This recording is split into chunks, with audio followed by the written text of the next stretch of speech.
Welcome to the No Camps podcast. I'm Sunny G. I'm Akash. I'm Jason. Here on the No Camps podcast, we talk about a variety of film, TV, and other general topics.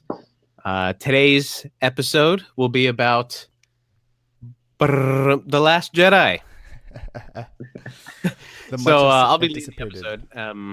Why don't we kick it off? What did you guys think? Go ahead, Jason. I'd like to hear your thoughts. My thoughts? Okay, my thoughts. Overall, I liked it. I liked the movie. I liked it better than The Force Awakens.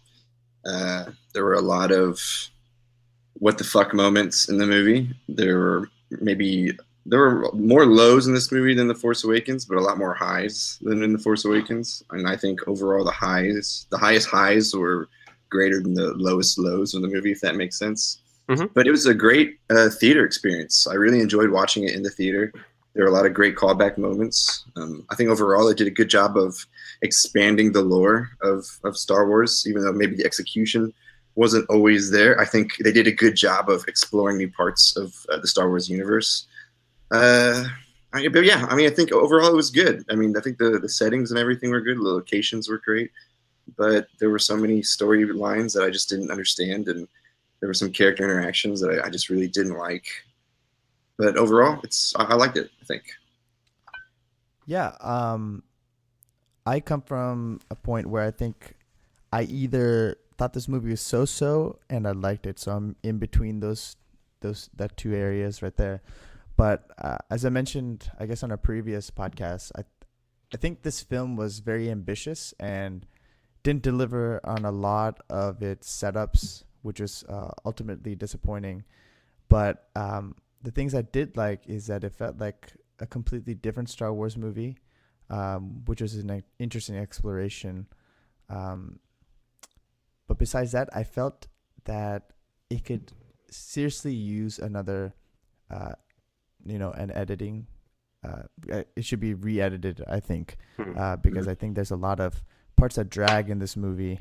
And to be quite frank, I think there's a lot of wasted plot points which really don't go anywhere or just kind of use as soapboxes to deliver certain messages that kind of are outside the realm of Star Wars. But I'm still really struggling on how much I really enjoyed this movie. Like I said, I enjoyed the ideas of the concepts that Rian Johnson wanted to explore, but was just disappointed that he didn't go through with them. I'm not sure if that is the hand of Disney or if that is just the machine of Hollywood. Well, I remember watching it in theaters and coming out having particular problems with certain elements, but overall feeling way more enjoyment with it than I did with The Force Awakens. But I have to keep reminding myself that these are kids' movies, right? Like, yeah. These, as much as we're adults and we've grown up with the Star Wars universe, these are in the end kids movies. So whatever I'm going to say that I'm critical of, I kind of just have to take a step back and be like, well, maybe we can excuse this for a kids movie. But all that to say that after thinking about it, after watching it again, there were just a lot of things in this movie that just don't, they don't have much regard, it seemed, for the universe in general of Star Wars and for the universe J.J. Abrams had established. That the more and more I think about it, the less and less I like it and feel like it's a good addition to the universe. I would want to add one more point. I think sure. As a film, in terms of flow and in terms of the way it's paced and things of that nature, I think The Force Awakens is a better movie. That movie flows a lot. There's a clear start, middle, and end, and it's executed in a way that I think only masterful filmmakers like Steven Spielberg are able to do. So there's no point where you're guessing, is this the end? When it's there, and I think it's a more enjoyable ride, start to finish. Like, disregard the fact that it's a basic copy of A New Hope, but as a movie experience, sitting down from start to finish, it is more palatable and easier to watch, in my opinion. Well, what I think is really cool and unique about this movie is that it's a different Star Wars story than we've ever seen.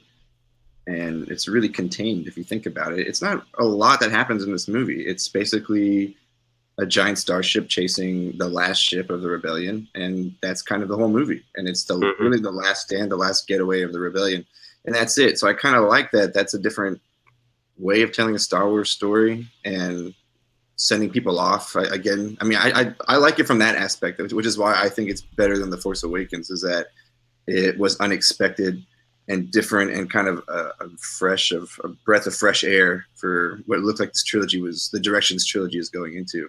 But I do agree, like, you don't know when the end of the movie is, and it does require another edit, maybe another rewrite in a certain way, maybe polished off, not necessarily a rewrite, just a polished, get a final draft out of that.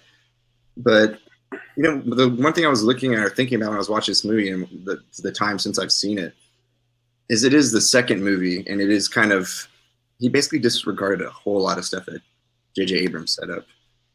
And this is a spoiler, by the way. This is going to be a spoiler. Yeah, I should have announced that earlier. Yeah, we're going spoilers on this, but the whole setup of Snoke, Rian Johnson just said, "All right, well, fuck that.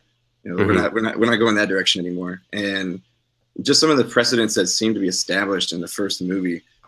I mean, even so much so, like Rey reaching out her lightsaber, and you kind of think there's going to be some kind of a training montage, and it just. Right when they pick up in that moment in this movie, he just throws a lightsaber away. It just was like, again, like kind of a fuck you moment right there too. And but I'm wondering, like, are we looking at it in the lens of right now versus think of it when Empire Strikes Back came out? That totally took a different direction in the movie series too, and like the romances that we're building, they kind of knocked that out. Like it feels like this movie went the same direction that Empire Strikes Back went into. So I'm wondering. Are we kind of like prisoners of the moment that we're looking at it that way versus when we look at Empire Strikes Back, we think, oh, that was a great movie. That was a great turn for the series. So my question is, we're not going to be able to find the answer. Only time will tell. But I wonder if that's the situation that a lot of people who hated this movie or were really against this movie feel. It's just, that's not the direction we wanted to go into, but maybe in the long run, this was the turn that it really ultimately needed to take. Yeah. But I don't know. What do you guys think? No, that thought definitely occurred to me multiple times. After ruminating on this movie, is that, for example, in Empire, in New Hope, we learned that Luke's dad was killed by Darth Vader. In Empire, we learn not only was he killed by Darth Vader, the real truth is that he became Darth Vader, which to a certain degree completely changes the impact of that moment between Luke and Obi-Wan in A New Hope. Very similar to how Kylo tells Rey, your parents are nobody. You already know that they're nobody, but I'm telling you right now, I've seen them and they're nobodies.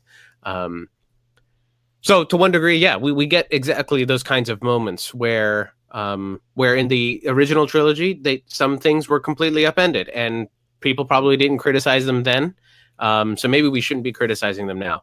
But at the same time, if that's the angle you're going for, then you're just doubling down on not trying something new, and you're just trying to change things for the sake of changing things because, well, the other Star Wars did it, so it should be okay if we did it, as opposed to changing some things to drive the story forward, and make the universe that much richer.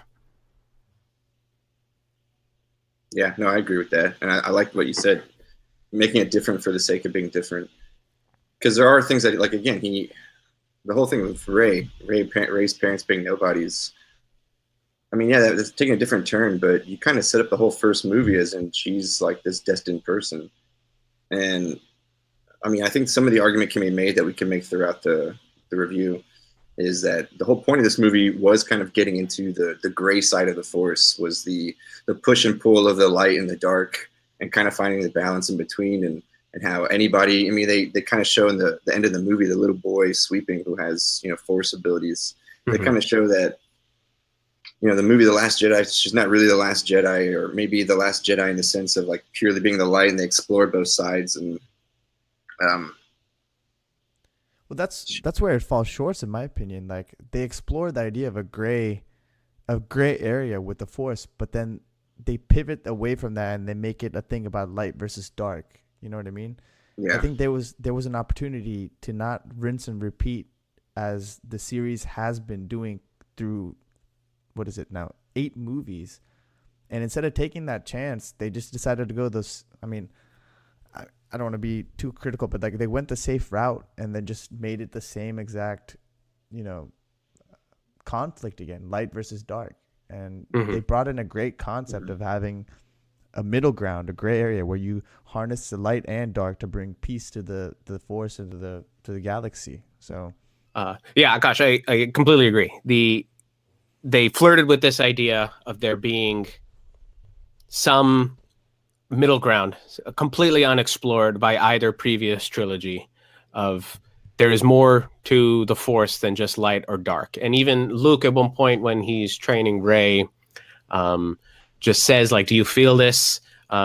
He's getting her to feel like the island and understand what the Force is, right? And she feels goodness, she feels life, death, violence, peace. And he says that is the Force, and this is why the Jedi have to end. Because the Jedi were obsessed with just one half of it, and the Sith are obsessed with the other half of it. Right. There is more to this, and there's just the Force, That's all there, exactly. There is just the Force, and there's like something beautifully Zen and Buddhist about it, right?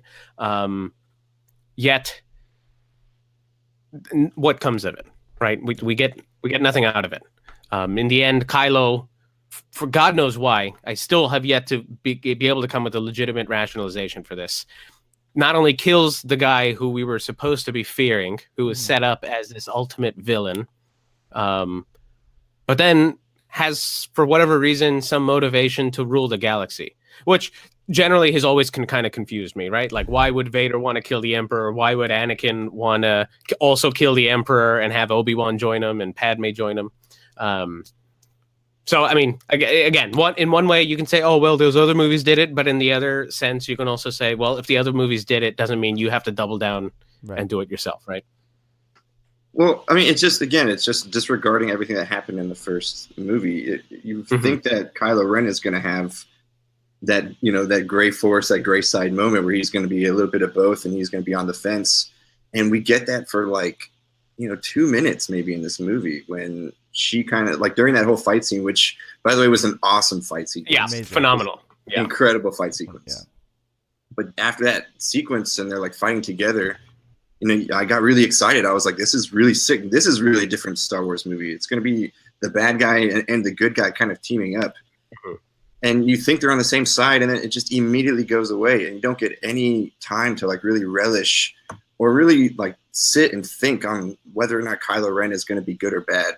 It just immediately. I mean, if they had a few more sequences, 10 more minutes of on-screen time together, where they're just talking to each other and getting through obstacles together, and just let us bake on it and just wonder what's going to happen next. What's going to happen next? Instead, he just immediately slapped everybody in the face and was like, "Nope, I'm bad," and now we got to fight again. And it's just, it sucked. It went so well. Again, that's the editing or the rewriting. It's just let that last. Let it last a little bit longer, so we can enjoy that. But no, or to pay off the ambiguity that you set up in the first movie, and instead it's just completely gone. No, and feeding off of that idea, especially with regards to Kylo, because at least with Rey, she has heard from the horse's mouth himself that there's more to the Force than just good or just bad, right? Just light and just dark. If there were more of Kylo thinking about what he did in this last movie, in Force Awakens, he killed his dad, ideally as a ploy to not only convince other people that he was dark, but probably to convince himself that he was ready for this, darkness. If there was any bit of conflict with that, that could have been explored, that would have been wonderful, and definitely would have lent a credence to this idea that both Rey and Kylo are maybe coming to the same conclusion from two completely different directions.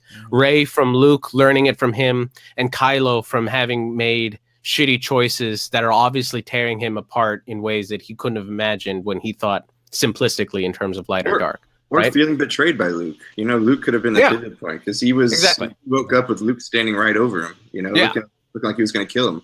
Exactly. Learning more about why he became dark in that moment and everything that followed afterwards would have been great.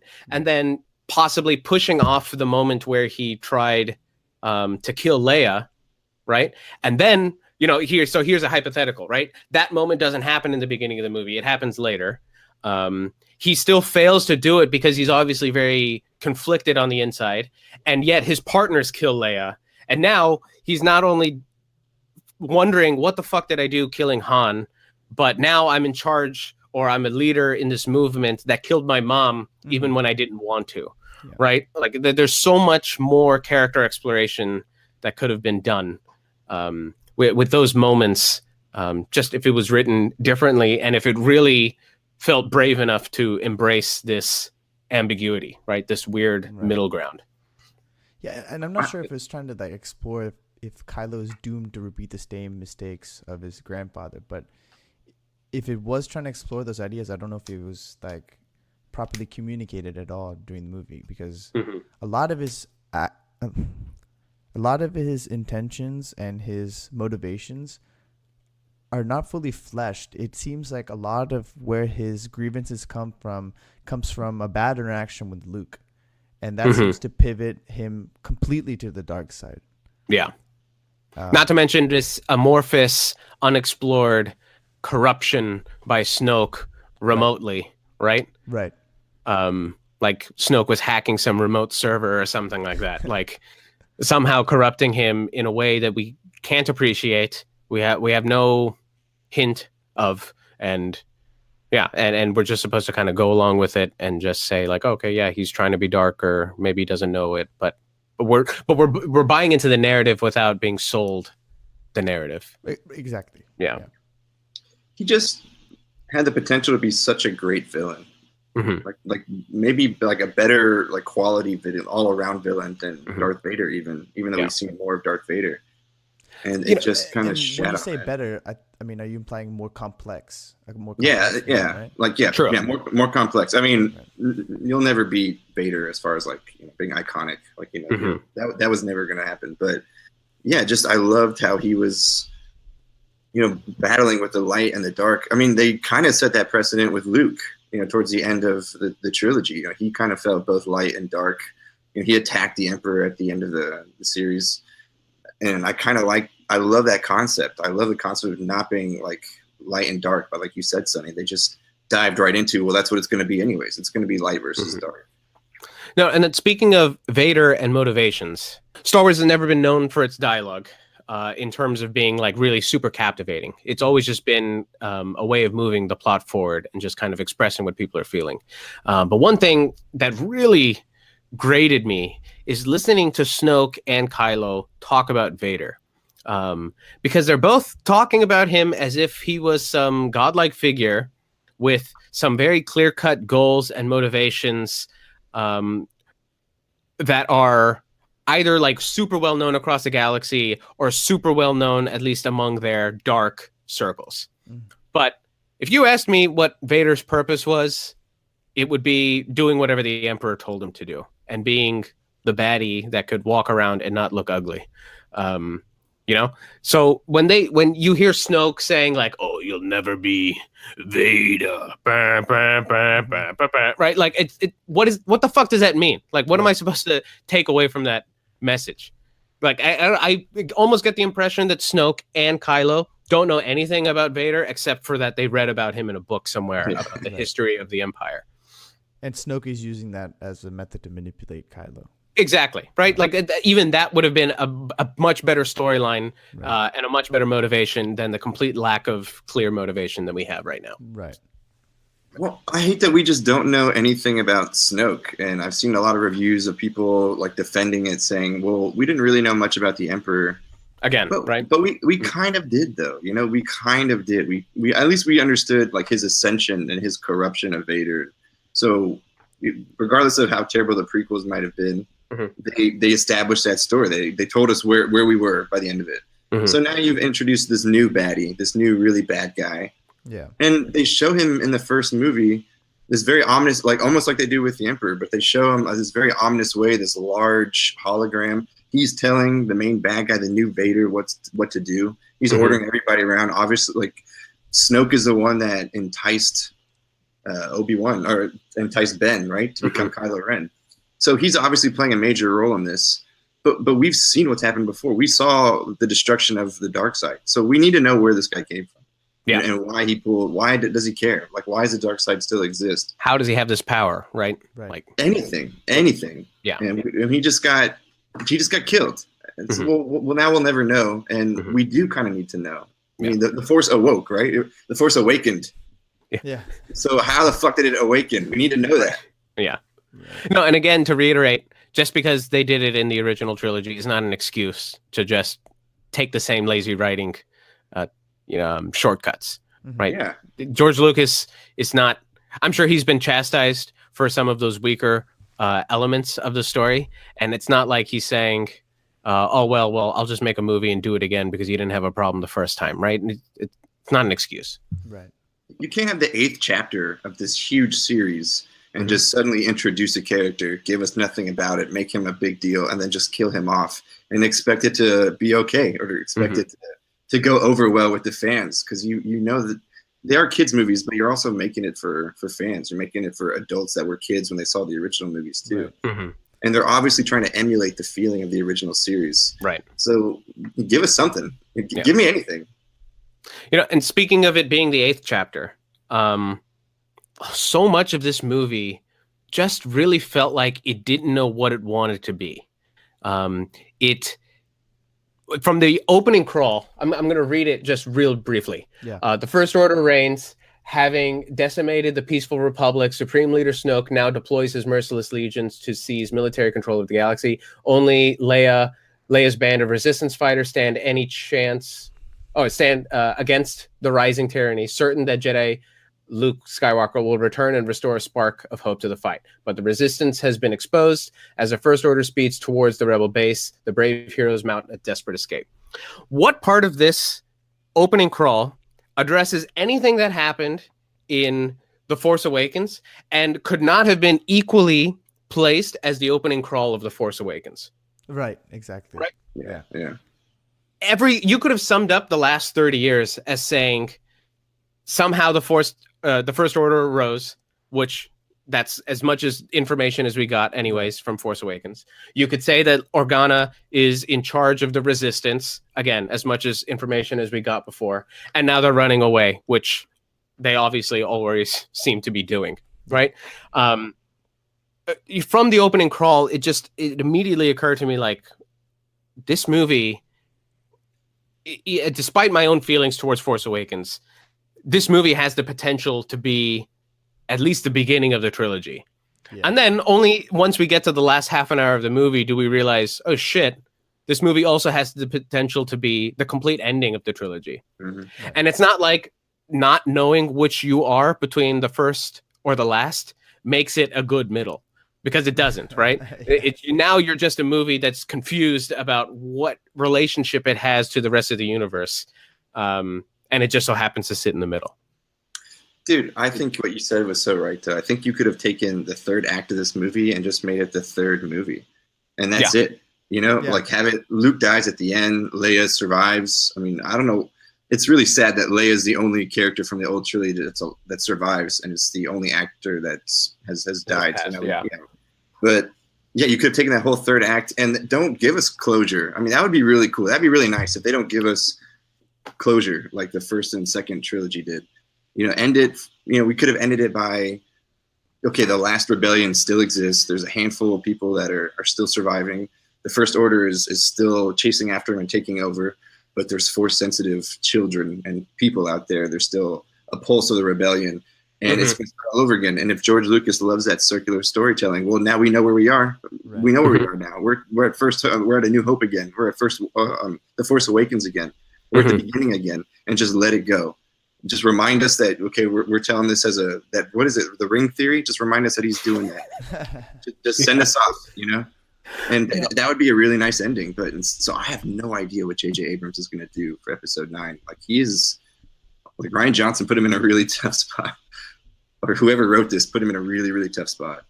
Well, what's interesting is so long as Disney owns it, J.J. Abrams will probably have the good guys winning and destroying the First Order, and then whatever trilogy follows up will completely disregard everything that happened before, and there'll be some other band of rebels that are trying to fight against somehow an enemy with infinite money supply to create weapons beyond anything. Yeah, to kind of your point earlier, like the movie continues to allude, like it wants to, destroy the past, end the cycle, like I guess almost figuratively saying end the cycle of repeated storytelling, right? Mm-hmm. And then yet it doesn't do that at all. Like it sets it up perfectly. I mean, it would have been a great cliffhanger just to end the movie with Kylo stretching his hand out to Rey. And that would have been a good stopping point, and leave that as a cliffhanger. And then, like Jason said, start the next movie from there or something else like that. But like, they essentially set up like the complete destruction of the Resistance, which is a part of the past in the previous storytelling. The First Order, which could have been killed, and then Kylo essentially kills that First Order off by killing off Snoke, and everything is set up to where like the Resistance is dwindling, the bad guys, the First Order is dwindling, yet none of that is paid off. It's just like, all right, hey, hold up, guys, we have one more awesome set piece. Let's go do that. And then we'll figure out a way to wrap this up in the 9th movie. And not to mention, in that moment, you don't know what Luke is going to do. He's walked away, but there's like hints that he might come back. So as you go into Episode 9, you wouldn't know what side is Luke going to interfere at the end. Is he going to come back? So when he finally does come back, and strangely force projects himself, which I didn't really understand that. Yeah. When he comes back and saves the day, it's like a big deal because you waited 2 years to wonder, is he going to come back and help or not? That could have been that third act could have been such a great movie. And I actually thought that was entertaining to watch. I thought, again, the force projecting by Luke was weird, but it was beautiful. Like that planet was really, really cool.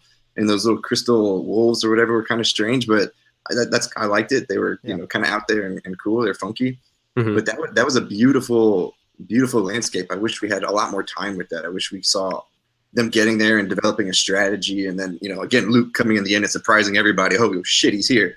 But they just rushed it, which really kind of sucked. To kind of speaking of creatures, go ahead. So I just wanted to pivot from what Jason was saying about exploring that planet, which is, I forget what they called it. Crate. I know because I play Battlefront 2 all the fucking time. So, did you enjoy the exploration of that planet that Finn and Rose visit? Because to me, I was supremely bored with that sequence. I felt it was just Star Wars kind of getting on a soapbox and talking about, interesting animal cruelty. The biggest media company in the fucking world writing dialogue about how big corporations are evil and capitalism is bad. Right. And rich people are bad. Yeah. I mean, the only argument I've heard towards that scene is kind of what you alluded to, Jason, is that we get to see a pocket of the Star Wars world, which I don't know if that's necessarily the case. I mean, the storyline itself was boring, but we don't get much more of a different part of the galaxy other than just, Rose and Finn's little happenings or whatever on that planet. I don't know what purpose that really served in the movie. I was really excited when I heard about that scene because I thought, oh, cool. Because again, I played a lot of the games. It's Knights of the Old Republic, and you'd see kind of like casino style places and locations, and I thought, oh, that's gonna be really cool to see that on the screen.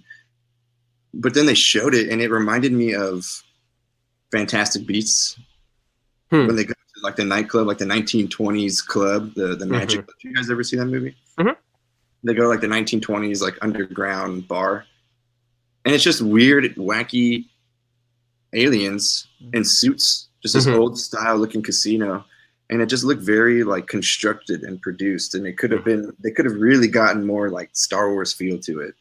And also what I didn't like about that whole sequence was nothing fucking happened.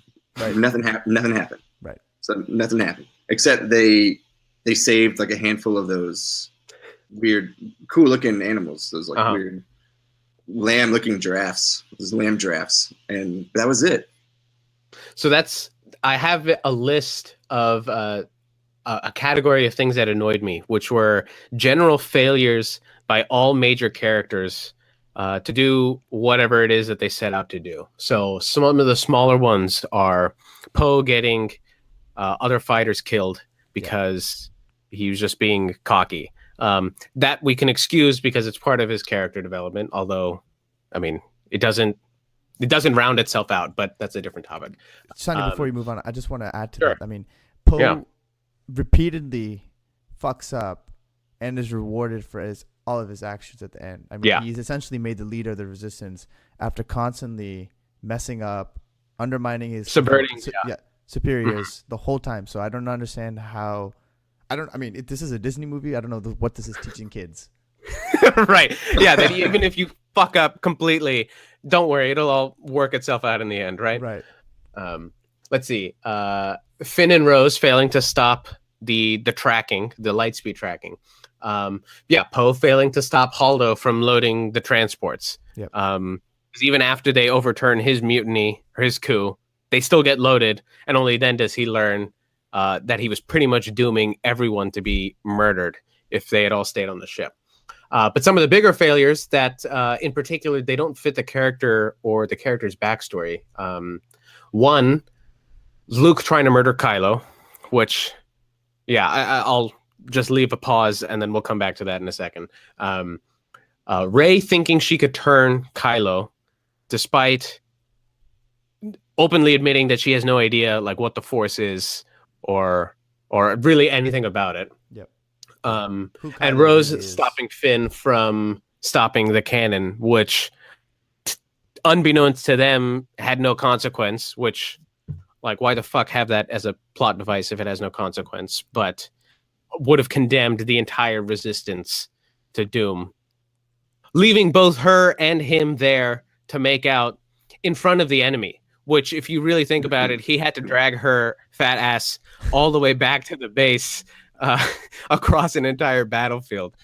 So, can I add to list of agreements please. is that love story between Rose and Finn? I didn't see that. Where did that come from? I don't buy it. Don't like it either. Is that I don't think anybody bought it. I'm about to die. I'm just gonna kiss the only man that I see in front of me. I don't get it, but okay. Yeah. But okay, so then why don't we let's talk but about? I do want to address your points about failure. Okay, sure, and sure. I'll actually defend that about this movie to some extent. Okay, I do kind of think that is the main theme of this movie is the repetitive failure. And again, I think the movie went a little bit too long, but I liked that it was the rebellion just was failing and failing and failing and dwindling and dwindling and dwindling. And again, I would have liked that to be the end of it, just like the end of all hope, and then there was that little spark of hope at the end that would have sent us off and made us feel good because we know the rebellion was going to come back again. But I thought that was the theme of it. Was just at the end of this movie, I wanted to feel like, okay, it's over. Like they're going to die. Like the rebellion's going to die this next movie. And I think that was the point that they were trying to make. But again, they just added that crazy long third act. So I'll defend that. I think that actually did well for the story. I can see that in this movie. Yeah, that's an interesting perspective. Maybe a little poorly executed, but I think that was the thought, and I like that thought. Okay. Yeah, I can get behind that idea, though. Okay, then let's talk about Luke and his backstory with Ben. Yeah. What the fuck? Yeah, there's a lot of missing pieces there, right? Because he was already leaning towards the dark side before. I don't know, what was Luke doing? Just hovering over him, kind of reading his thoughts, reading his dreams, his dreams, and he saw that he's being consumed by the dark side. I don't know, man. That I kind of want to hear what you think, because I really didn't know much. It just felt like a half-told story, and we have to just buy in to like all this history we don't know about. But let's just take Luke's word, and then we have to listen to Kylo's story, and then eventually that'll get sorted out. But poorly done, I think. Yeah. No. On my second rewatch, I came to sympathize just a bit more with Luke, because I forget exactly what he said, but it was along the lines of, if just for the faintest moment, it was something along the lines of, for the faintest moment, I didn't feel like I could do anything about what was happening, and I felt like I had to stop this. And I felt like, yeah, after really recognizing that he said that on the second watch, I did feel maybe a little bit more on board with this idea.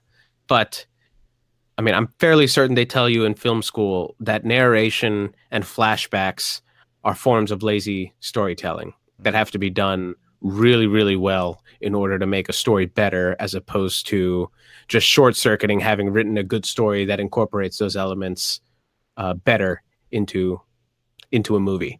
And this was a prime example of how you use flashbacks and narration for lazy storytelling. Because we know him to, despite maybe his ignorance of the Force, we know him to have willingly given himself up to try to turn his dad back to good, right? Which we see Rey do, which to a certain degree is kind of laudable. Like when she's already given up on Luke, she's like, well, I believe that I can do this, so I'm going to go there and try to make it happen. Which in a way, yeah, it's kind of a redeeming quality. But to see Luke try to kill a kid after having created a new temple, trying to restart the Jedi Order, and after having almost sacrificed his own life to try to turn someone good, for which it worked out, it just doesn't make any sense to me why he thinks that, even for the faintest moment, that he should do that. And I would have loved to have given up the whole Rose Finn sequence on that planet where they're trying to get the lock keeper or whatever. Yeah. To have more of this backstory of the Kylo and Luke's interaction as they're both at the Jedi Temple, like training, like some more dialogue, some like a more meaningful flashback. Sure, it's like you said, it's lazy, but give us some more rather than just like a minute clip in total. Just kind of have Kylo tell Rey during those like connection scenes. Yes. Give us more connections between Kylo and Rey, and more time for them to kind of explore each other and learn about each other. Basically, Kylo telling her how it is about for himself and for her, because he obviously knows more about her than she does. Kind of build that pending relationship. So when they do come together in that throne room, them fighting together isn't a surprise, but him turning his back on her is. Kind of exactly. Side. No, I mean, here's another hypothetical. Yeah, in those weird Skype calls between each other, Kylo maybe reveals more about what he learned about the Force from Luke. Yeah. That maybe, I mean, sorry, I was about to pivot to something else. Maybe learn more about what he learned about the Force from Luke, but lessons that he interpreted maybe in a way that was dark or incorrect, and that led him to the dark side. So now she's learning about the Force in one direction and learning about the Force directly from the source. And at least that way, then, when he betrays Snoke, it has more impact. When they team up, like you said, it has more impact. And then when he gets pissed off, which is actually maybe the most endearing moment I liked of Kylo's, is when he's like, "Turn all your guns on that man." Yeah. That has more of an impact, right? Because all we know is that he doesn't like him, but we don't really know why. Yeah. We don't know the full extent of Luke's wrongdoing towards Kylo. I mean, we can only fixate that it's from one sequence of him attempting to kill Kylo, and it's more than that. Yeah, I did like that we saw I did like that we saw the moment that Rey saw in the first movie in Force Awakens. We do see the moment with Luke leaned over to C-3PO or whatever the droid was in front of the R2. R2. Was it R2? Yeah. I said C-3PO. Some Star Wars fan you are, man. There's a lot to process, man. I did like that. As much as he didn't, respect or continue the first movie, I think there were several nods, and that was one of them. I would say one thing I actually really did like, that I wish they had incorporated more into Luke's story, was his own ignorance of the Force. Yeah. I think, a lot of people will excuse Rey's Mary Sooness to Luke's Mary Soonis to a certain degree, right? Okay. Well, Sure. and I don't want to get into that debate, but I think what would make it a lot more digestible is if we got to experience Luke failing forward to training other Jedi, right? All he knows about the Force is the time he spent with Yoda and the brief time, like a day and a half he spent with Obi-Wan. Right. And they double down on this when Yoda's ghost shows up and still says, Luke, you still have much to learn, right? So getting to experience him like trying to fake it till he makes it would just lend a lot of credence to Rey's faking it until she makes it. Yep. That's an interesting point. Yeah. I actually liked Yoda's scene in this, to be honest with you. When I saw it, like immediately, I got excited again. I like this movie in the theater. This was a great movie. I mean, I'm kind of shitting on this movie right now, but so I'm gonna at least mention points that I liked about the movie because I did like the movie. They handled it really well. They brought in the puppet. They didn't do the weird computer animation. And they kept with the practical effects that they're doing in these movies. And whoever did the voice, it sounded just like Yoda. I mean, it was Yoda came back to life in this movie. And he had a great contribution. He was still teaching Luke. And even though Luke was kind of the Jedi master to Rey, you still have Yoda, who's still the master to Luke, even in the afterlife. And we've seen projections of dead Jedi, so this wasn't that far-fetched. This wasn't out of place either. Like this, right. This was on point. This was in canon. And I just love that scene and just basically telling him like to let go and this exploration that he has with both good and bad, light and dark. Yoda's kind of telling him, let's explore that and kind of embrace that aspect of the Force. I really liked that scene. I don't know about you guys, but I did too. They handled that well. Yeah, I did too. I mean, it kind of brings up a point that I wanted to mention. Another point of criticism is some of the rewriting of what's possible in the universe. So the reason I bring it up now is like Yoda being able to strike lightning from beyond the grave is a little strange. It was off-putting to me, but in isolation, if this was the only transgression, I could get behind it. But other things like using light speed as a weapon to like suicide bomb your ship, right? I felt like, I mean, that was sick though. Better about it later. I liked the scene, but I thought that changes the game to a certain degree, but not as much as the last point, which is tracking people through light speed. Yeah. The ability to do that denies anyone the ability to escape from an enemy using light speed, which means that the entirety of this movie took place like within a single parsec, so to speak, right, of space, where you just have people on one ship waiting for the people on the other ship to run out of fuel. Unless we're gonna get a sets that are pretty much framed that way in the future, and well executed, like better executed than this, we're kind of fucked in terms of what can actually happen in terms of real danger, right, or real relief from danger because of this new ability.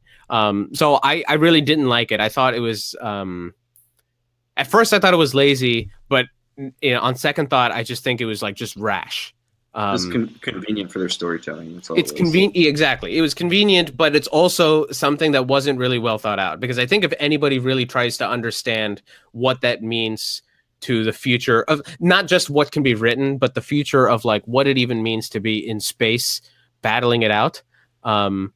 Like the only future I can see is if somehow there's some secret clone force from Kamino to back up the rebels so that they don't have to run away and they can duke it out face to face.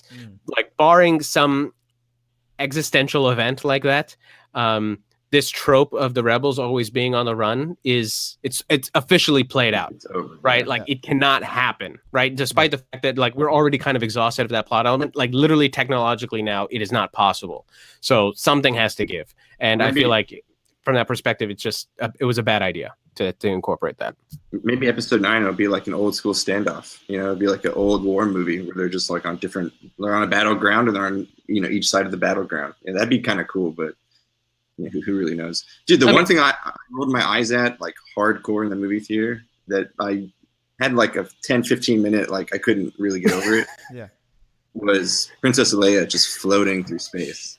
I just couldn't buy it. I couldn't do it. Yeah. Again, that's the prime example of them essentially wiping out the resistance and being able to move forward with that plot where, you know, they start fresh, right?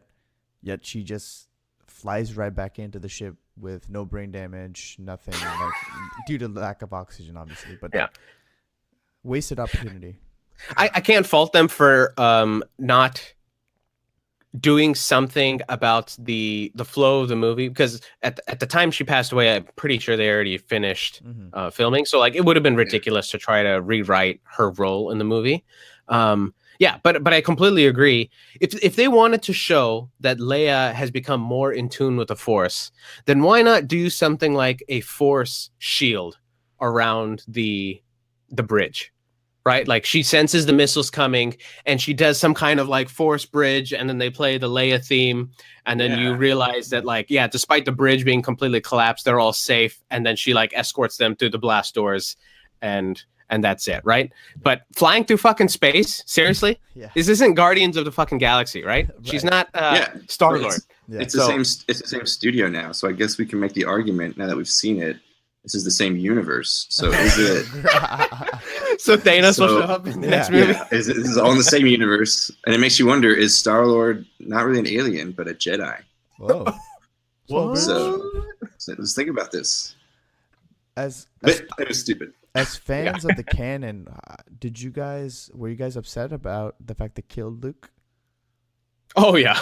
Yeah. Not really. I don't mind him dying. I just wish he died in the last one. Oh, you mean in the last in episode 9? Episode 9. Yeah. Oh, I see. No, I mean I can get behind that. I would have been fine him actually being on Crate in person and dying, like letting himself be killed by Kylo. Although, like, again, I would have rolled my eyes if that's how he went out.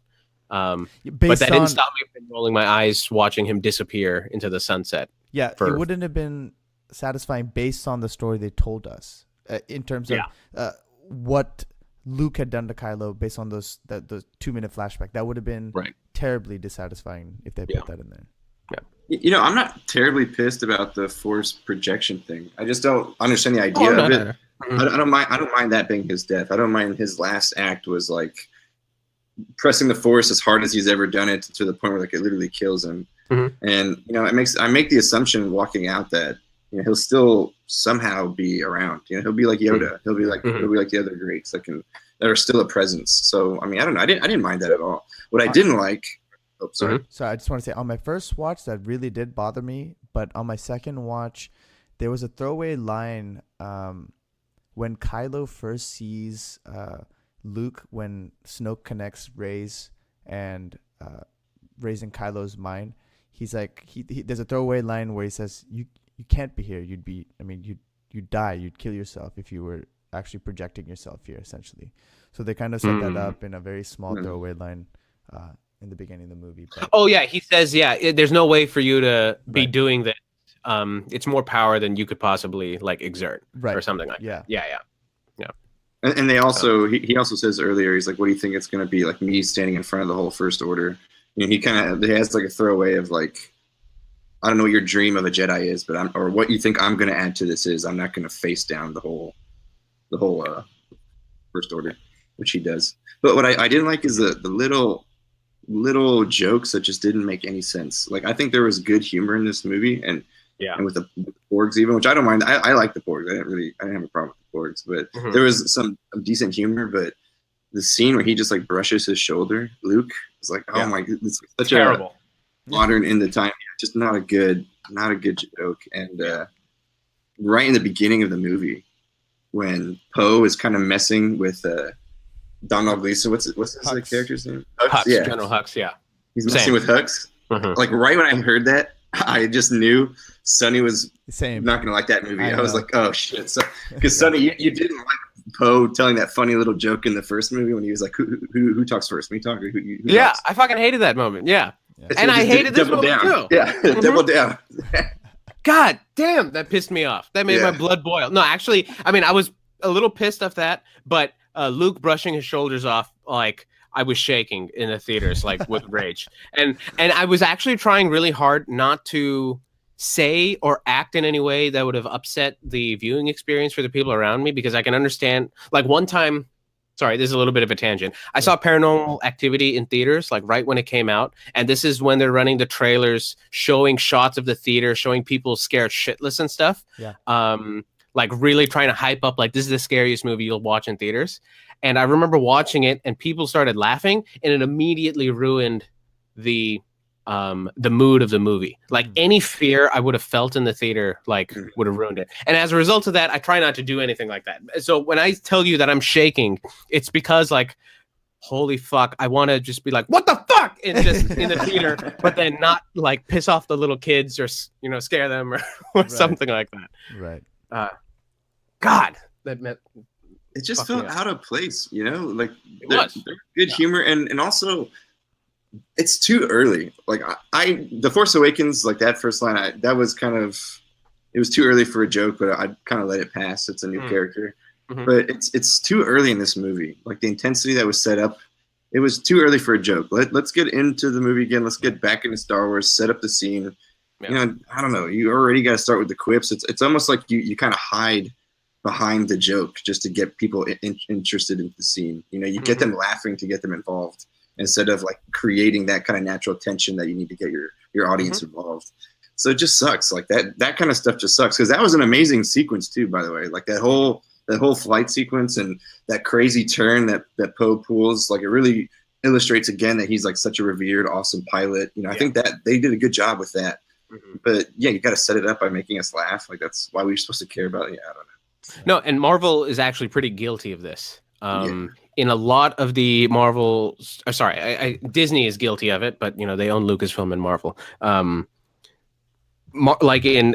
watched a video that highlighted this, and they showed different clips. The only one I remember is in Doctor Strange, where he's about to go out and face the guy from the Dark Dimension. I can't remember his name. Dormammu or something. Dormammu, yeah, or whatever. Dormammu. Yeah. And he's like puts on the cloak and he flips the collar, and then the collar starts like rubbing smudge off of his face. Yeah. And this YouTuber contrasted that with the moment when Peter Parker in Spider-Man 2 like takes off his glasses after seeing Doc Ock take Mary Jane, and he like clenches his fists, and then in that moment he's rising up to the occasion. Marvel is completely guilty of taking all of these moments for which you can have some serious emotion and character development all done within someone's face or within someone's circumstance, and they completely diffuse attention through humor.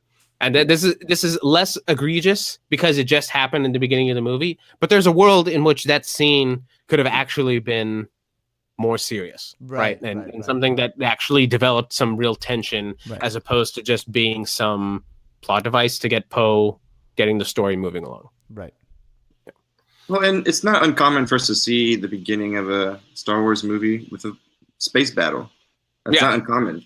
So just continue with that formula. None of them started like in a humorous way. And if there was humor, it's like in between two of our main protagonists. You know, there's kind of like some little back and forth between Anakin and Obi-Wan in that opening fight sequence in Revenge of the Sith, which was also really good. But yeah, this was just the bad guy. And again, Poe had to be the one that delivered that little quippy line, just to remind you again, you know, he's that scoundrel, you know, he's that funny scoundrel.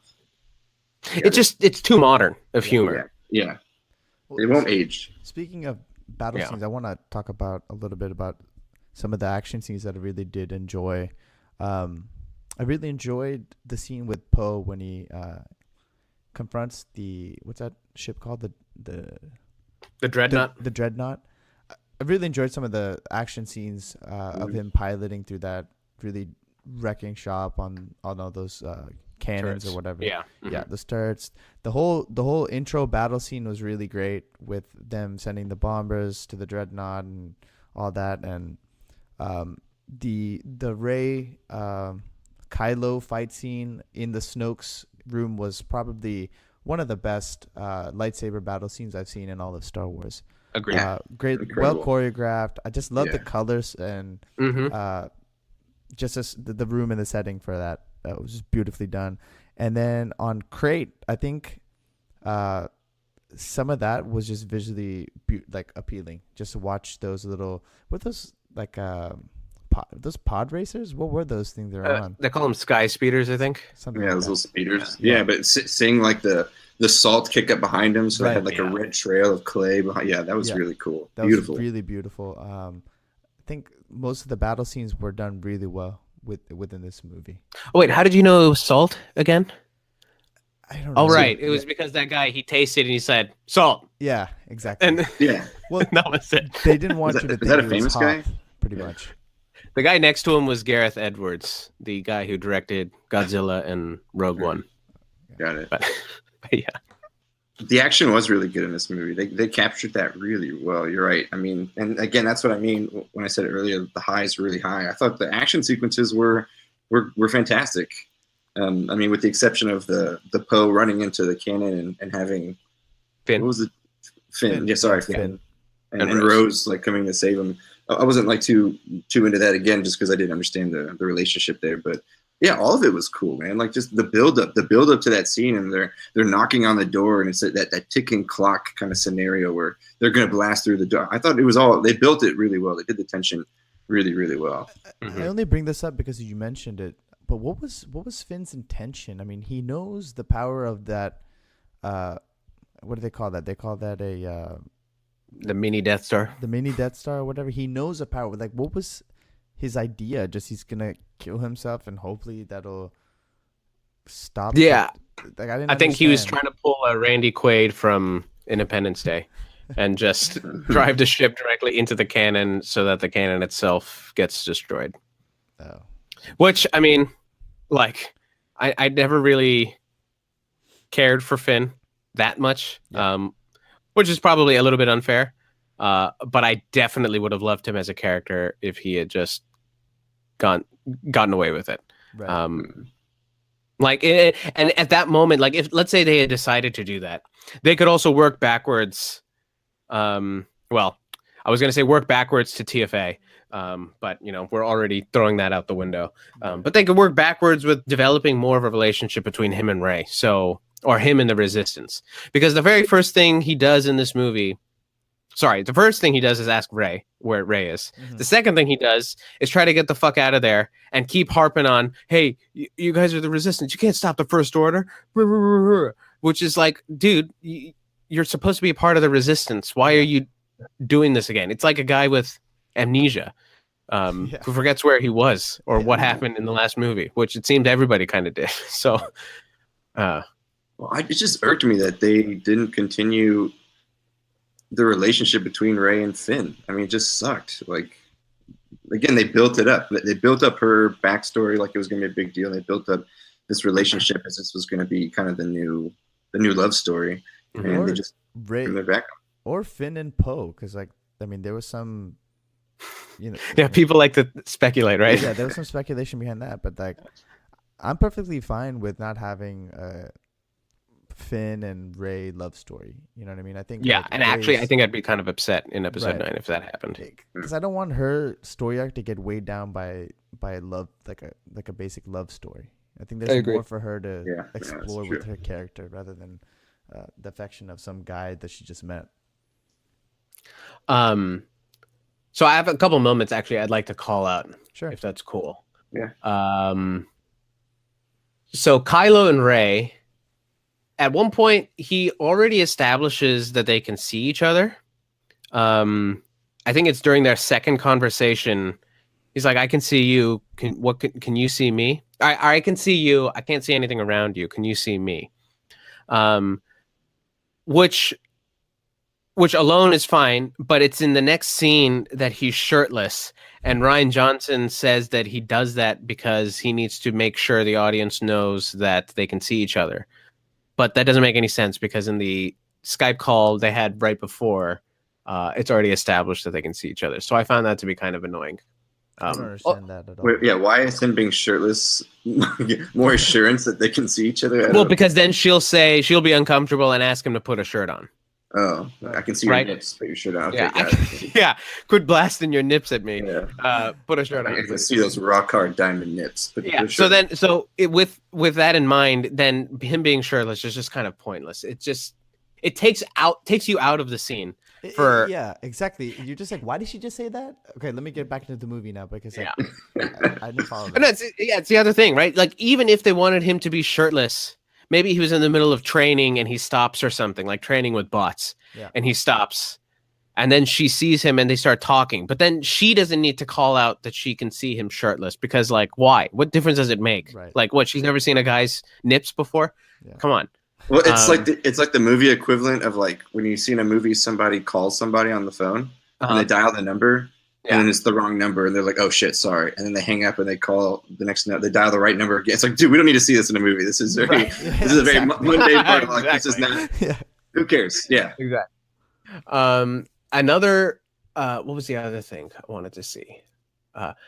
Introducing Maz Kanata. Yeah, bringing her back just so she can point them in the right direction, and then also say like, "Oh, he's good at a lot of things," subtly insinuating that like, there's some sexual innuendo back behind that. When I'm pretty sure that Maz and Chewie are dating, because isn't that what they established in Force Awakens?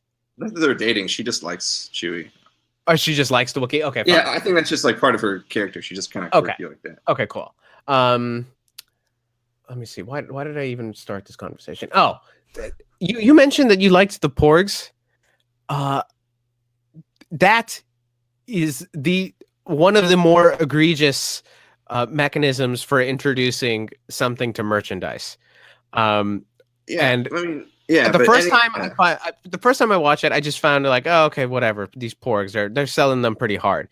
Then when I watched it again, on literally every scene that they're on the island, there's a background noise of the Porgs chirping. And to make it worse, it's the same fucking noise. It's like it's that same fucking audio clip over and over and over again. So I remember watching it the second time being like, why the fuck are Porgs everywhere? Why are they selling them this hard?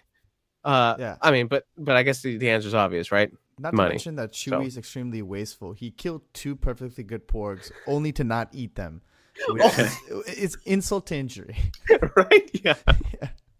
I didn't mind the Porgs, man.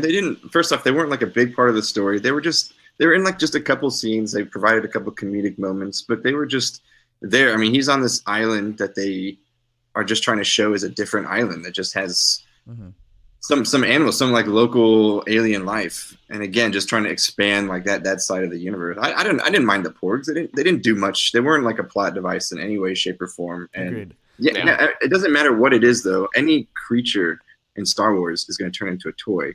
So I'm not going to suggest that hell yeah. They knew they were going to sell the shit out of these things. And they're really cute. They could have made them ugly, but they didn't. They made them nice and cute. But I don't know. I didn't mind the Porgs. I thought it was all right. What kind of toy are they going to make into that creature that Luke was milking? Like, who's that going to was buy that toy? Fucking weird. I heard people on YouTube asking, why is Luke milking Lena Dunham in this movie? I was actually revolted. I almost kind of like gagged in my mouth when I saw that. It was just, it was gratuitous, but like not in your traditional Hollywood way where they just have like a naked chick just because they need some sex appeal. It was like alien sex appeal for the sake of having alien sex appeal, and it was fucking strange. There was an analogy that I saw online with basically Luke was Rian Johnson and that creature, I guess, was a Star Wars universe, and he was milking it. And Ray's just reaction is just the audience is like, "What are you doing to our franchise? What's happening here?" Not to mention, he didn't even pasteurize the milk. He literally drank from tit to mouth, and that was actually maybe the part that made it even worse, or like twice as bad as it originally was. Like, I don't need to see an alien's nipples being milked, but then for him to just be nonchalantly slurping it up like. Right. It was just okay. The reason I started digging into my notes is I caught this one at some point. like ignoring how stupid it is that the First Order would just willingly wait it out when they could just send any one of the 10 Star Destroyers with a fleet of TIE fighters up to go destroy the ship immediately. Right. Ignoring that, one of the medical fleet ships runs out of fuel, falls behind, and gets nuked, right? Yeah. Not to mention there's someone there piloting it who's very obviously willing to sacrifice himself to the cause, right? To be a decoy so the rest of them can get away. My question is, if they're going to use lightspeed as a weapon, or if that's something that's commonplace enough, why not just have him suicide bomb the fleet chasing them? Right. Yeah, it's just another. This is where I come back to them not really fully thinking out what they did. They thought that they could just throw that in there because, like, oh, cool, it'll be a nice little sacrifice and plot device, without really understanding what it does to the universe, and in this particular case, what it does to the rest of the story. When that obviously could have been done at any point in the last 9 movies. Also, throwing away the point that there doesn't seem to be an autopilot feature on these advanced ships. I don't know why that guy had to sacrifice himself. What I found to be hilarious was that conversation between Holdo and Leia. Yeah. The very first time I watched it, for whatever reason, I got the impression that Holdo was implying that Leia should be the one who stays behind. Yeah. And for whatever reason, I read it that way, and I was like, that doesn't make any sense. Yeah. She has to be talking about herself, right? Right. But what was conveniently omitted from that conversation about one of us has to stay behind or someone has to pilot the ship was one of them saying, well, why don't you just get a droid to do it? Right. Take 3PO. He'll fucking do it, right? Yeah. But I guess, you can't do that because then you introduce this whole concept of, do droids have rights, and are they people too? And but I thought that was funny. I didn't really like that Holdo kept her plans super quiet and under wraps, even to Poe, who's like a demonstrated fighter. Mm-hmm. Well, it added tension where there didn't need to be. Right. It's just people's defense of that was that, she's a general, and in a military, you don't always have to just get everybody up on the same page. You're the boss. You get to tell people what to do. But for the purposes of plot, it seems very obvious that they just needed that to create some kind of tension, which was completely unnecessary and just dude, weird. There's 30 of them. You know what I mean? There's 30 of them. You can share with 30. Right. It's a small group. You can all figure this shit out. Get all on the same page, so we can all work together like a well-oiled machine. You don't need the tension. The tension's already there. They're being chased by these ships that could easily destroy them. Right. You don't need it. That's a very good rebuttal. Yeah. The fight and shit talk between Finn and Phasma. Oh, Phasma! Holy shit! What the fuck? I would have totally been fine with her not being in this movie. I agree. And she just died in the trash compactor, right? It's like they went like an hour and 45 of this movie. It's like, oh fuck, we still haven't shown Phasma yet. We gotta get her in this. Yeah. And here's the dialogue. I wrote it in quotes because of how appalling it was. Yeah. You're a bug in the system. Let's go, Chrome Dome. Yeah. And then they duke it out. Great. Chrome Dome. Yeah. That was for the kids. For sure. For sure. If the rest of the movie was for adults, that had to have been for the kids. And are we sure she's dead? She's dead, right? I don't know. You saw her eye and she fell into a pit of fire. Okay. So we have no idea. So we have no idea. Is pretty much what I'm saying. Yeah. And again, that's Ryan Johnson just forgetting what J.J. Abrams kind of set up. I mean, we don't have to learn a whole lot about Phasma, but you thought that she was going to be this, if Kylo was the antagonist for Rey, then Phasma was going to be the antagonist for Finn. Yeah. But no, Finn kicks her ass twice easily. Mm-hmm. She just gets out of there easily. Why should we be afraid of this chick? Because she's Brianna Tarth. I think, again, J.J. Abrams just included all these celebrities because he's a cool dude. So he's going to add anybody who's a fan. So he's like, all right, let's get all these famous people. Let's throw in. Yeah. Put Phasma in his badass gear. I heard her described as Brianna Tarth dressing up like Jango Fett, which is which sounds pretty accurate. That's exactly who Phasma is. I mean, what's worse is people want to use this as evidence of we're trying to get more women into these movies and stuff like that. But it's look, if you want to have woman characters, why not have them be as compelling as male characters, right? Why is that so much to fucking ask for. It's Yeah. Wait, but isn't Rey the main character? That a little bit better, but I see what you're saying, Sonny.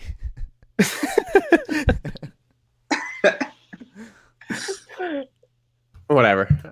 I'm gonna get labeled as a misogynist. Cool. Well, I mean, I was gonna say one redeeming quality of some of the new stuff they introduced in terms of what is possible in this universe. I like the ability to like people to force users to communicate with each other directly, and to do force projection when you're not already dead.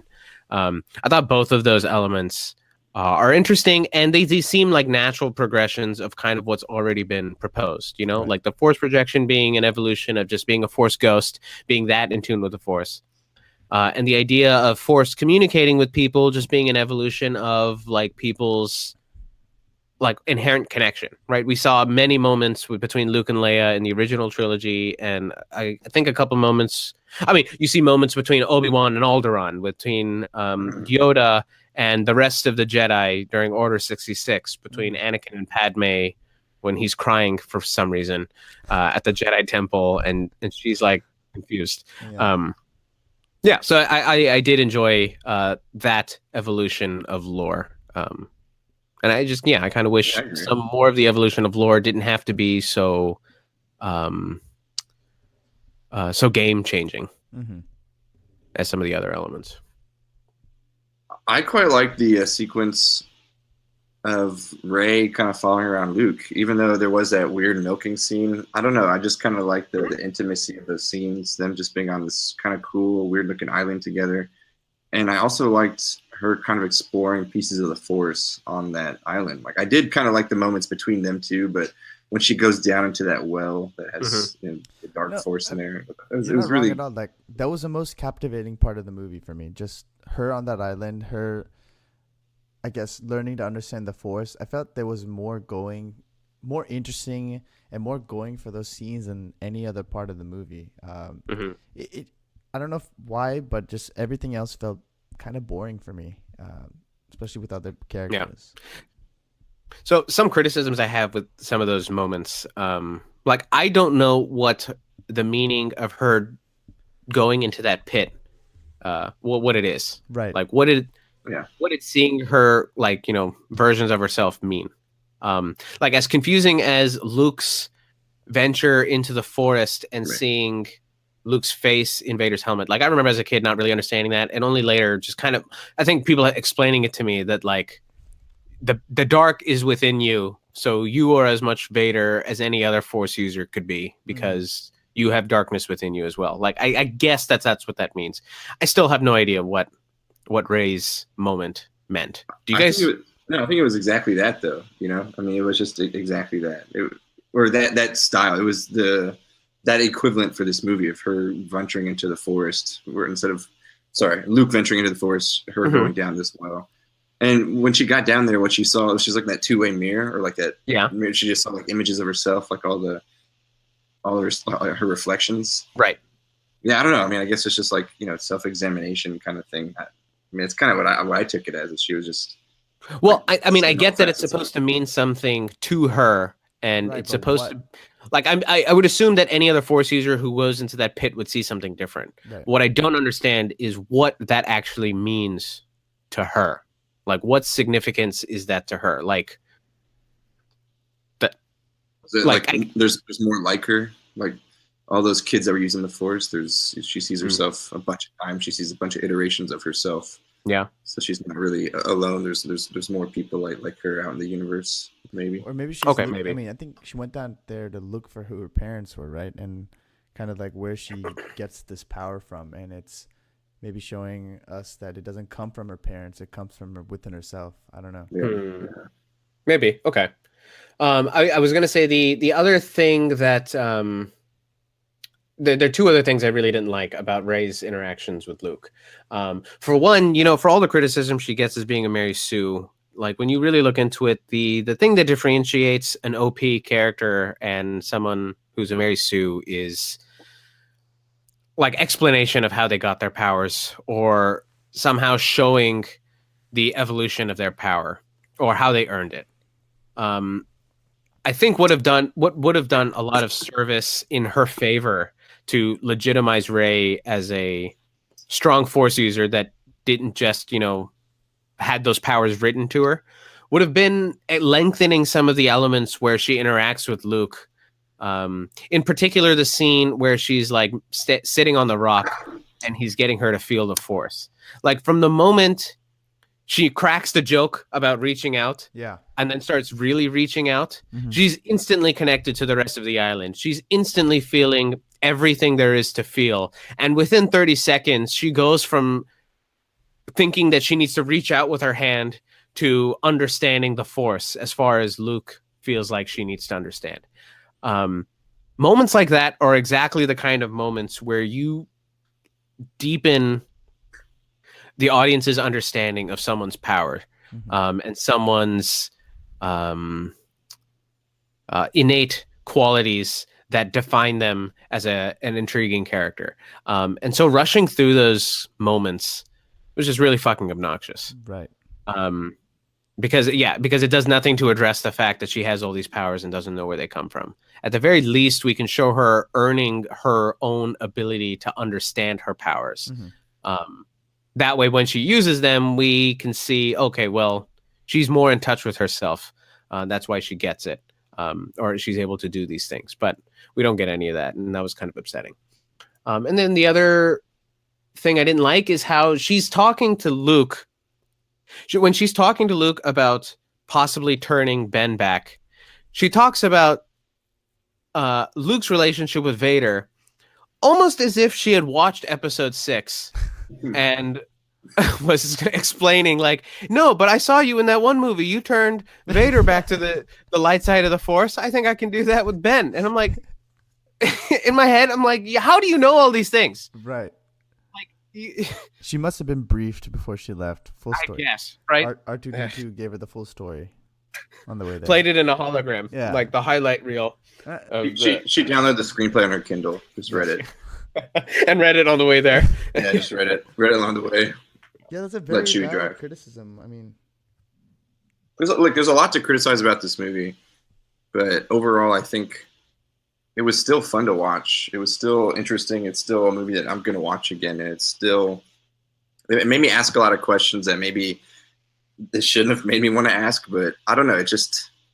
These movies seem like you'll never actually satisfy anybody, and these are such hard movies to make. And I think a lot of criticism to the pitfalls of this movie are on the director and some of the writing, but a lot of it too is just on the scale that these movies have gotten to and the audiences they have to reach. And so I think for what it did overall, it's still good for all the faults and for all the little mistakes and the terrible choices. I still think generally it's in a better direction. No, I at least it's agree with better you than Force completely. Awakens. Yeah, I mean, I agree with you completely. And just to counterpoint what Sonny said, like this is more of a slag, it drags than the Force Awakens. Like even Force Awakens is at least a little bit more enjoyable to watch in the sense that it's paced so much better, man. Like this movie, I watched it twice in theater, and the second time on my watch, I was just looking at my clock. I was like, they need to wrap this up. So I don't know how many more rewatches of this movie I have in me, but. So are you more likely to rewatch Force Awakens than Last Jedi? Yeah, I think I don't know, but I mean, I feel like The Force Awakens flows so much better, and I'm not looking at my clock the entire movie. Well, if you could say one thing to Rian Johnson, what would you say? Get a better editor. I'd say really close, bud. Really close. I would say that I appreciate you trying something new, but get a better writer next time. Yeah. Because he wrote it too, right? Risk, the risk that you took is appreciated.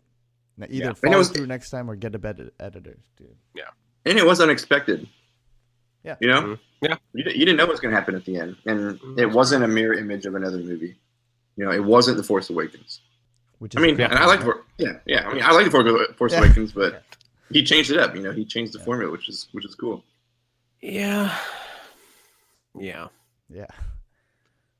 I think one of the more unfortunate parts about this is that even thinking back to how much I did like it when I first came out of it, I was not anticipating episode 9. And I'm, after thinking about it and watching it again and mulling it over, I'm definitely not anticipating or looking forward to episode 9. Like, as in, not that I think it's going to be bad, I just don't care anymore. Exactly. But I didn't care even at the height of me liking this movie, which was kind of sad. Would you like the trailer for this movie, right, Sonny? I didn't like the first trailer because I thought what it was introducing, it like didn't make sense to me. Like, I mean, the whole first trailer was pretty much structured around Luke saying the Jedi have to end, without showing anything new in the trailer. I mean, new in the sense of like, without hinting anything. I mean, anything new, right? Like, we see new locales, new characters and stuff, but it didn't feel fresh.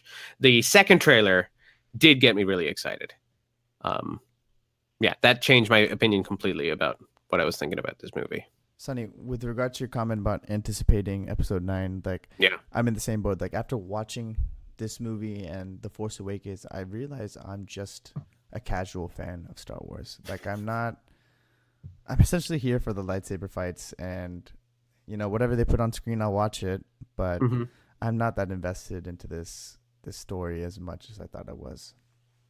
Well, I think one positive note to come out of this is that I'm definitely way more intrigued about Star Wars Legends and the original expanded universe as a result of watching Lucasfilm bungle carrying on the story. Because at least the people who contributed to the expanding universe, I mean, to a certain degree, at least they gave a shit about Star Wars, and at least they cared a lot about trying to add to the universe and making it more expansive and more rich.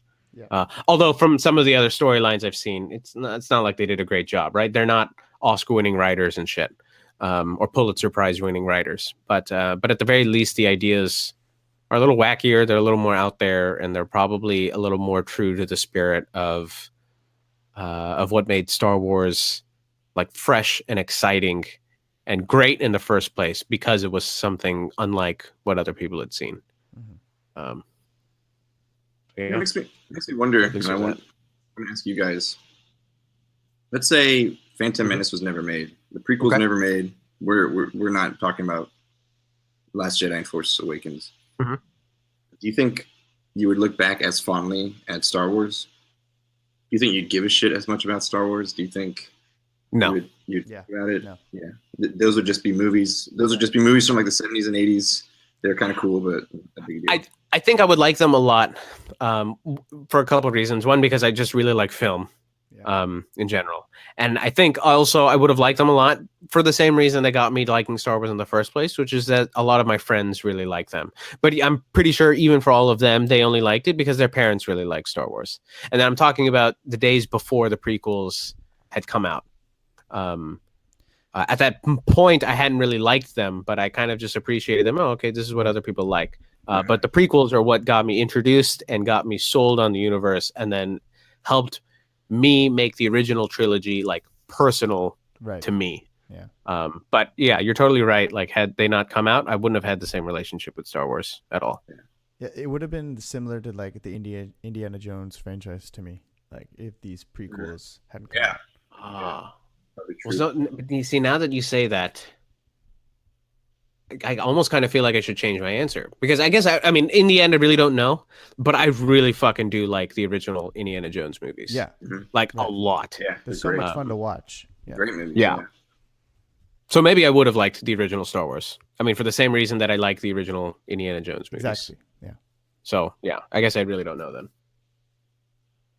I just find it interesting because it's just like created this. It's what I do love and hate about Star Wars. It's a culture too now. It's not just the series of movies. It's a culture. This whole expanded universe, and you know, all these movies come out, and it always seems like the lines are drawn between like who's a real fan versus who's not a fan, and you know, the original fans like it, and like the diehards like it or don't like it, versus whether or not the critics like it. And I mean, after seeing this new series, this new trilogy. As much as I love Star Wars, I mean, I feel like I'm just like right down the middle of that pack. You know, I really like Star Wars a lot. I really enjoy the movies, but I also don't. I wouldn't call myself like a Star Wars geek. and have any expectations from this universe, or feel going into these movies feeling like it owes me anything. Mm-hmm. Like it doesn't owe it to me to like have to tell me everything, explain everything. It's just they're just movies, man. They're movies from a studio, and we're gonna get a product like everything else, you know. I feel like I wonder if Marvel is gonna end up turning that way because of so many Marvel movies. I wonder when this next group of Marvel characters takes over, when like the old guard leaves and the new guard comes in, and they have the next 20 movies of Marvel. I wonder if people are going to look at it that way and be like, are you a true Marvel fan or not? Do you like these new Marvel movies? Do you like the direction that no, that's not really Marvel. That's not Marvel. You know, Iron Man wouldn't do that. You know, we'll find out in 2019 because that's when the new crop of Marvel superheroes will start coming in as soon as those other contracts expire. So, yeah. I mean, dude, I'm kind of excited for those. Like those characters that they're going to introduce are going to be a little lesser known. But if they treat them as honestly as they treat like Guardians and Ant-Man and Doctor Strange, then I think Marvel has great things to come. Right. And even if they wanted to carry on some of the original characters, it depends entirely on how they do it. Like I can imagine Captain America passing the mantle on to the guy who plays Falcon. Iron Man passing on his suit to somebody else, maybe Peter Parker for a movie, and then maybe somebody else, you know, like they do with the comics. There's those, the superhero character itself evolves, not just the person behind the mask. Right. Maybe killing off Thor during Infinity War and introducing or elevating a different Asgardian as like the Thor character, you know, the god character. I mean, there are a lot of different directions they can take, and it just depends on whether they want to milk what they created or stay true to what, like the spirit of what they've already done, and then just do it with new people. Right. It depends, I guess. Awesome. Yeah, well, I don't want to go too deep into Avengers. We're done with Star Wars. Yeah, well, I mean, I think that's all I've got to say. Everything else I have a bone to pick is really, like, in retrospect, kind of nitpicky. I think we covered all of the major hot points. Of shit that was right and wrong. Do you guys have anything else to add? Nothing on my end. I think we said it all. Here. Yeah. Cool. Well, thanks everyone for tuning in. Akash, do you want to do the outro? Yeah. You guys can find us at nocamspodcast.podbean.com. Email us at nocamspod@gmail.com and on Twitter at nocamspodcast. Again, guys, thanks for tuning in, and we'll see y'all next week. Bye-bye. Peace. Bye.